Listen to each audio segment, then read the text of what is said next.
Hello बच्चों, नमस्ते। आज हम हिंदी शिक्षण में कविता शिक्षण या पद्य शिक्षण के बारे में अध्ययन करेंगे। कल का हमारा टॉपिक था गद्य शिक्षण। आज अपना टॉपिक है कविता शिक्षण या पद्य शिक्षण। कविता शिक्षण क्या होता है बेटा? आप सभी जानते हो कविता शिक्षण क्या होता है।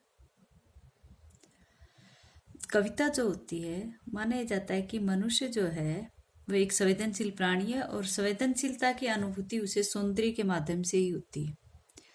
और जिस सौंदर्य का वो आस्वादन करता है, उसी सौंदर्य को उसी प्रकार जिस प्रकार सौंदर्य का वो आस्वादन करता है, उसी प्रकार काव्य का भी आस्वादन मनुष्य करता है। आपने देखा होगा कई बार लोग कविता गीत भजनों को सुनते हुए बड़े तन्मय होकर सुनते हैं, बड़ा रसमय होते हैं, उनको बड़ा ही रसलीन होकर सुनते हैं। ठीक है, तो वो सब क्या है? काव्य है। ठीक है, कविता है। और जो ये कविता होती है, जो काव्य होता है, उसके दो पक्ष होता है। एक होता है भाव पक्ष और दूसरा होता है कला पक्ष। भाव जो है वो काव्य की आत्मा कहलाती है और कला जो है वो काव्य की क्या? शरीर कहलाती है। इसमें जो कला पक्ष है उसके अंतर्गत तो काव्य के भारी गुण आते हैं। कौन कौन से? जैसे बाह्य गुण या जैसे छंद है, अलंकार है, सुक्तियां हैं, भाषा शैली क्या है, ये सब आती है किसके अंतर्गत? कला पक्ष के अंतर्गत। और भाव पक्ष जो होता है वो उस कविता के अंतर्निहित होता है। कविता के जो अंतर्निहित होता है वो भाव पक्ष होता है। और इसमें बुद्धि, राग, कल्पना आदि तत्व होते हैं। बुद्धि तत्व के अंतर्गत जो विचार आते हैं या तथ्य कथन आते हैं, वो सब किसके अंतर्गत आते हैं? भाव पक्ष के अंतर्गत आते हैं। ठीक है, तो बुद्धि जो है वो जैसे सत्यम शिवम सुंदरम वाली बातें जो है वो भाव पक्ष के अंतर्गत आ जाती है। आज हम ये फिर आता है कि कविता शिक्षण की बहुत सी परिभाषाएं विभिन्न विद्वानों ने अपने अपने मत से परिभाषाएं ही दी। जैसे कि जयशंकर प्रसाद की मैंने यहाँ पर परिभाषा दे रखी है, दूसरी है रामचंद्र शुक्ल की। एक तो समालोचक या आलोचक जो भी हैं, संस्कृत आचार्यों ने भी कुछ परिभाषाएं दी हैं। ठीक है, तो ये था कविता शिक्षण का अर्थ। देखो, कविता शिक्षण का मनुष्य एक संवेदनशील प्राणी है। संवेदनशीलता की अनुभूति उसे सौंदर्य के माध्यम से भी होती है। उसे सौंदर्य के माध्यम से भी संवेदनशीलता की अनुभूति, जिस सौंदर्य का आस्वादन किया जाता है, जिस प्रकार आएगा यहाँ पर, जिस प्रकार के सौंदर्य का आस्वादन किया जाता है, उसी प्रकार काव्य का आस्वादन किया जाता है। कहा गया है कि जिस प्रकार सौंदर्य का आस्वादन किया जाता है, उसी प्रकार से काव्य का भी आस्वादन किया जाता है। यदि गद्य का संबंध बुद्धि से है तो कविता का संबंध हृदय से है। कविता का बुद्धि का किससे है? गद्य का संबंध तो बुद्धि से है और कविता का संबंध हृदय से है। कविता में भाव पक्ष तथा कला पक्ष दोनों ही होते हैं। भाव पक्ष का संबंध काव्य की आत्मा से है तो कला पक्ष का संबंध काव्य के शरीर से। जैसे मैंने बताया बेटा आपको कि जो भाव पक्ष होता है वो तो क्या होता है? उसके अंतर्निहित भाव होता है, भाई ये बुद्धि का कार्य है। भाव पक्ष को समझने के लिए इसमें बुद्धि, राग और कल्पना आदि बातें आ जाती है। लेकिन जो कला पक्ष होता है उसमें क्या आता है? उसमें जैसे आप क्या क्या आ जाते हैं? छंद आ जाते हैं, अलंकार आ जाते हैं, या फिर भाषा शैली आ जाती है। भाषा शैली,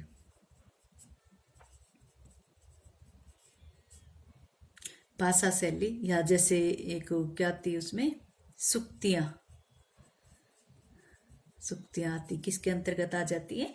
वो कला पक्ष के अंतर्गत आ जाती है। और भाव पक्ष के अंदर बुद्धि, राग, कल्पना आदि आ जाती है। ठीक, फिर आती हैं कुछ परिभाषाएं। कविता की कुछ परिभाषाएं। सबसे पहली परिभाषा है जयशंकर प्रसाद की। जयशंकर प्रसाद ने क्या कहा है? कोमाज में लिखना बेटा आप। जयशंकर प्रसाद ने कहा है, आत्मा की आत्मा की संकल्पनात्मक अनुभूति ही काव्य है। यानी कि आत्मा की जो संकल्पनात्मक, जो कल्पना सहित अनुभूति है, वो क्या है? काव्य है। ठीक है। नेक्स्ट जो परिभाषा है वो है आचार्य रामचंद्र शुक्ल की। आचार्य रामचंद्र शुक्ल ने, आचार्य रामचंद्र शुक्ल ने क्या कहा है? उन्होंने कहा है कि हृदय की मुक्ति की साधना, हृदय की मुक्ति की साधना के लिए 2 बार आ गया, पर ये यहाँ नहीं आएगा। ठीक है। हृदय की मुक्ति की साधना के लिए मनुष्य की वाणी को जो शब्द विधान करती है, मनुष्य की वाणी जो शब्द विधान करती है, उसे कविता कहते हैं। यानी कि हृदय की मुक्ति की साधना के लिए मनुष्य की वाणी जो शब्द विधान करती है, उसे कविता कहते हैं। ये थी आचार्य रामचंद्र शुक्ल के अनुसार विशेषता। नेक्स्ट है इसमें कविता की विशेषताएं। कविता में कौन कौन सी विशेषताएं पाई जाती हैं? कविता की खूबियां देखते हैं यहाँ पर। ठीक है।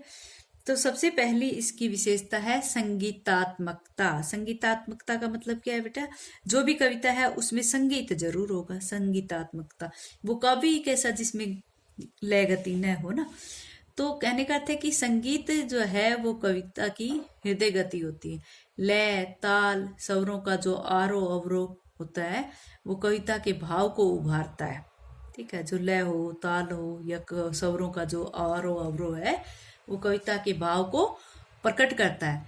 जिसमें दोहा, चौपाई, सवैया आदि छंद जो है वो क्या होती है? वो संगीतात्मक स्वर लहरी भी इसी के अंतर्गत आती है। नेक्स्ट है इसमें भावानुकूल भाषा। भाव के अनुसार भाषा, भावानुकूल भाषा।